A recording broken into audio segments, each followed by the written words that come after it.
আৰু মাত্ৰ এটা দিন বাকী আৰু সেইটো দিনৰ কাৰণে ইমানবোৰ প্ৰস্তুতি। এয়া দেখিছেনে মই কেনেদৰে নিবলগীয়া পৰিছে মোৰ লেচন প্লেন, ৰিপৰ্টছ আৰু TLMসমূহ। এই অৱস্থা যে কেৱল মোৰ তেনে নহয়, ডায়েটৰ B.Ed 4th ছেমিষ্টাৰৰ প্ৰতিগৰাকী ট্ৰেইনীৰে এনে অৱস্থা।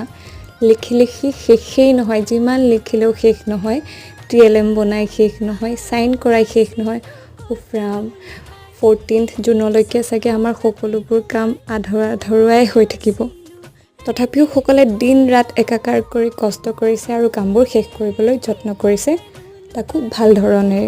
দেখিছেনে কিমান ধুনীয়া ধুনীয়া TLMs বনাই আনিছে সকলোৱে। আজি বহুত কামেই আজৰি হ'ল আমাৰ আৰু সেইকাৰণে আমি খাবলৈ বুলি আহিলোঁ। আৰু এখন নতুন ফাষ্টফুড খুলিছে চাবুৱাত, য'ত আইচক্ৰীম, পেষ্ট্ৰি, ফাষ্টফুড সকলো ধৰণৰ বস্তু পায়। আৰু আমি ইয়াত ice cream, momos, fried rice, chicken lollipop খালোঁ আৰু দেন ঘৰা ঘৰি হ'লোঁ। আজিলৈ ইমানেই।